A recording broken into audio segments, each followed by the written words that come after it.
they got to rebuild their offense. We just said the Niners have to rebuild their offense. Problem is, John Lynch is going to be leading that rebuild. And then whoever he gets, Kyle Shanahan's going to be coaching the rookies who he doesn't want to coach. And then you already started the rebuild on defense, but Robert Saleh may or may not be here next year. So how do you feel about this rebuild, Dad? Okay. I feel that the Niners will have a winning record next season, but I don't think they're going to be a force in their division, even in their division, let alone the conference. I think they're a team that's on a decline. I do. I think this was the end of an era. Yeah. I think with Seattle, this is the beginning of the beginning. I think with the Niners, this is the end of the end. Yes. And I think that's why this game was so interesting, and why, all due respect to our columnist friends who had their take on the game, it's hard to write on deadline and have it taken immediately. But like, this was not an encouraging loss. Like this, if the Niners had been able to at least compete and fight, you could say, man, look what they did with such a depleted roster against the best roster in the league. But they didn't do any of that. They just looked like they got finally put out of their misery by a team that has a bright future. Yeah. Iggy, if that game yesterday were a boxing match, it would have been a technical knockout. It would have ended in the third quarter. You said on the phone it was like a heavyweight against a middleweight. Yeah, like a heavyweight against a middleweight. It's a tough, big heavyweight. George Foreman against a mediocre middleweight, and George Foreman would knock him out of the ring in the first round. I mean, when these two teams face each other, like the Niners look small and slow. That's what they look like. They look small and slow. And you kind of like worry about them. Like, are you guys going to be okay? Brock, are you going to be okay? He got smacked on the first play. I was like, you got smacked on the last play. And McCaffrey got smacked so much, finally he got a stinger. Again, they look small and soft, Iggy. Yep. And get this. You want, as a football team, to administer the first punch, to land the first blow. Seattle always landed the first blow, both on offense and defense, and the Niners received the blow. They never offered a blow. They were only defensive and got hurt. You know what bothered me about this season? Like, it was such a good season, but I feel like the Niners kind of gave themselves the out. Like, you made it this far, and you bought into the whole narrative of like, we've exceeded expectations. They acted like they won the Super Bowl when they beat the Eagles. We beat the defending champions, man. The Eagles aren't good. They're not. That team is not the championship Eagles team. You celebrated that, and then after this game, we're asking Trent Williams, and he's up there talking about like, well, we know we sort of had house money. You know what I mean? We know no one expected us to be here. House money? What are you talking about, man? You're almost 40 years old. This was it. House money. Iggy, I don't know what he means by house money. Could you explain it to me? The concept is like, okay, I'm betting at the casino, but it's not. I'm up. I'm not like actually putting money down that I could lose. Like it was fronted to me, or I'm already winning. Like, I have nothing to lose right now. I have nothing to. Yes, you do have something to lose.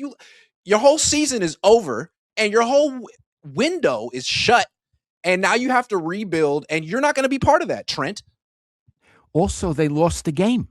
Yeah. Where's how you're supposed to win games? You don't get credit for losing games. Yeah. And I mean, a lot of people who said they had a great season, fine, but the game is there. It's palpable. Yeah. You lost, and you didn't lose the game. It's worse than a loss. And it's irresponsible or dishonest to ignore that. And again, it's a team you beat week 1 there, and a team that, like, although you got dominated by them 2 weeks ago, you were like one fluky interception away from being right in the game. And this is what you do the third time you face him. You just roll over the first play and lose in a way I have never seen a destruction like that in a play. That was one of the most brutal destructions I've seen in an NFL game. It was kind of like the Super Bowl last year, what the Eagles did to the Chiefs. It was just over immediately. Can I tell you another low point? Could you talk about that flea flicker play? When did it happen? It happened in the first half. Okay. It was a reverse, and then they threw it back to Purdy, who threw it over to McCaffrey, who gained a yard. That was genius. Wow. A yard.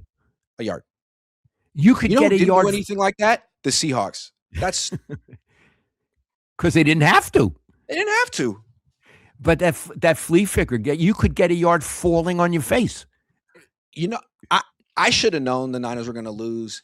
Kyle Shanahan did the thing he does before he started complaining about the rest. He's like, I really hope we get 7 days to prepare for this game. But you're not. Now it's a problem. You made it a problem. And I feel like when he thinks he can win, he often can win. And when he says stuff like that, it's like, okay, so you think you can't win. And then now you're going to call a freaking fullback option on the first drive of the game because you came in thinking you had to do some crazy stuff. Cool. I should have known that. I picked the Niners to win this game, Dad. Wow. Listen, when I had dinner with my friends Friday night, I picked the Niners. Yeah. Okay, why did you pick the Niners? Because they have experience in the playoffs. They often don't beat themselves. And I felt like Seattle was capable of beating themselves because they're young and it's Darnold and the coach hasn't been there. But they're so much freaking better than the 49ers that they just destroyed them. There was no way the Seahawks could beat themselves. It was just talent. They didn't have to out scheme them. It was just, we're way better than you. Yeah. And that's a good reason to pick a team to win when they're way better than the other team. That's what I learned. I picked the Niners because I thought, yeah, they only scored 3 points the other day against them, but they'll learn. They're very clever. Kyle is a very clever football man, and Sal is apparently a very clever football man and a chess genius, and they're going to learn. But Iggy, they learned jack shit. It was the other team learned. You also know, it was the most like nothing burger of a story that amounted to sound and fury signifying nothing. The Fred Warner return. Oh my God, he's coming back in 100 days. He might be back next week. Nope. You know why? Because you're going to lose by 35 to the freaking Seahawks. We had to think about that. He's back. Look at him running around. He's not going to play there. It's not going to happen. You're talking about this. You're talking about he might be there for the NFC Championship game. Just beat the Seahawks. Relax. You're looking past them. Yeah, also, the announcers, again, I told you, I turn it off because they turned me off. They showed a lot of stuff of Fred Warner. He's a good guy. I'm not putting him down at all. He was on the sideline. They say he's like a coach on the sideline. He's really helping those linebackers. How much did he help them? You only help when you play. You don't need a player to be a coach. You pay coaches. They have coaches. He did jack. He stood there. He didn't. When you help as a player, you're middle linebacker. On the sideline, you're irrelevant, or as John Gruden would say, irrelative. Yeah, I don't think Kyle appreciated that either. There's something weird was going on between those two. It felt like Warner was kind of like asserting his status on the team and trying to force his way back on the field. And Kyle said, no, it's my team. And Warner's in the sideline acting like a coach. Like, thanks, dude. That really helped. That was great stuff. That was really good. That was great stuff. They're going to have a tougher schedule next year. Their core group, as they like to call themselves, is just getting older. And the young guys, I mean, Ricky has so much to prove. Mykal Williams, first-round pick, coming off a torn ACL. Nick Bosa, he's coming back, right? Like, what's he going to be off his third ACL? He'll be – okay, and what's Fred Warner going to be? Like, he'll be 30. I don't know. Iggy, how much did the Niners' schedule this season contribute to them having a good final regular season record? I think it was a big contributing factor. I got a stat from – you want a Josh Dubow stat? I love him. It's a Josh Dubow stat. He's the best. Okay. He wrote this 3 hours ago. 49ers this season in Brock Purdy starts, playoffs included, versus playoff teams. 4-3, 18.9 points per game, 79.6 passer rating. Versus non-playoff teams, 4-0, 38 points per game, 123.9 passer rating. So you could argue that Brock and the Niners really beat up and padded stats against Tennessee and Indy and Arizona. But when they actually faced teams that mattered, 19 points per game. Yeah. Yeah. Or 3 or 6 points per game. Or 3 or 6. Okay. That's to me what's so discouraging about this whole thing. It's like the offense is the problem. Kyle doesn't have the answers, and he doesn't have the young players, and Ricky hasn't proven himself after 2 years, and Ayuk isn't coming back, and Kittle's going to miss a year. It's like, oh boy, you need everything on offense except quarterback. Good. That's multiple years, Dad. That's not one draft. I Especially when want you're to not good bring at drafting. I want to bring up Kittle. At a Uh-huh. certain point this season, he said, "We're going to be a real contender because we can outscore other teams." And when he said that, I said, "You win with defense," Yep. which is what Seattle did. Yep. And they're never going to win by you can't go that way. And look what happened. He was wrong. And this is another thing I want to say. I had a lot of years doing this, and I interviewed a lot of coaches and a lot of players. When players made pronouncements, I always took it with a grain of salt. One, they're young men and they don't get the big picture. And two, they're biased in their favor, and they're allowed to be. I would never ask a player his opinion about politics, his opinion about literature, his opinion about a movie. Um, and when I get their opinion about football, I think he's just a player. Yep. And so when Kittle says we're going to outscore a lot of teams, when he said it, I know this is complete bullshit.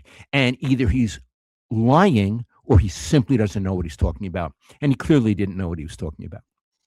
And it's funny, like the only reason, I mean, they didn't score a lot of points against Philly. Like they had to hold Philly to 19 points to win that. Their defense had to show up.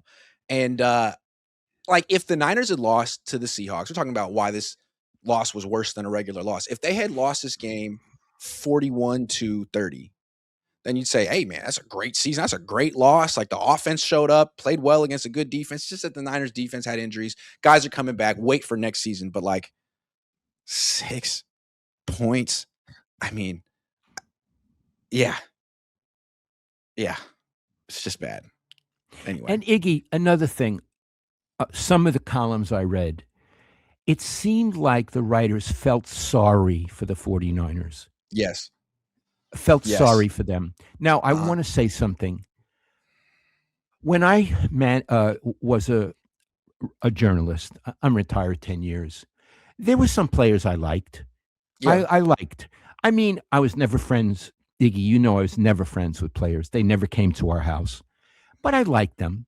But if the Niners got beat or got humiliated, I didn't feel sorry for them. That's football. That's the risk. That was their chosen profession. It wasn't my job to feel sorry for them. Plus, if I had something go bad in my life, they didn't feel sorry for me. Yeah. It was just business. We talked about this last week with the beat writer in Jacksonville who like just came straight up came out at the very end of the press conference and without asking a question just said, keep your head up, you know, it's okay. And it was viral because you never hear stuff like that and it's out of place.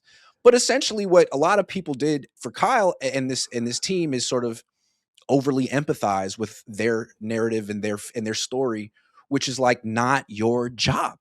They Yeah. have teammates and family members.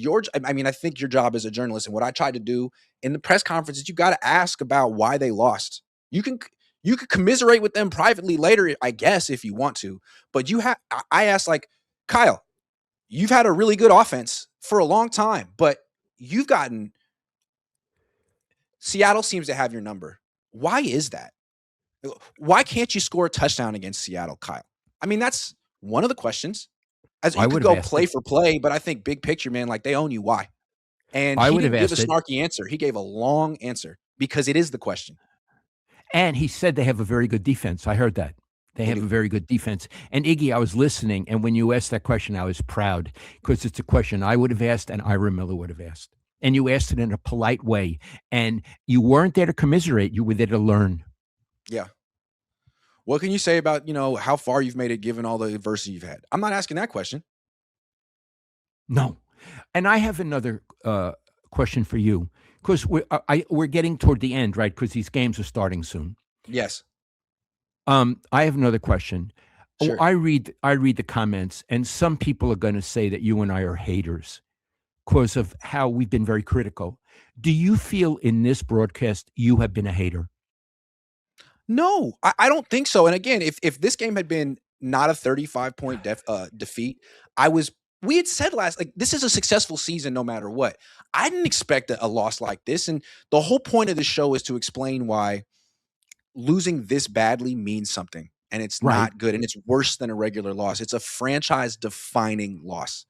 and you're not just going to wipe your hand over your mouth and be like, all right, let's flush it and get back to work. Like, nah, this is going to be in the back of your head all off season. And when you go into Seattle, you're going to wonder, like, can we even compete? Right. Right. Yep.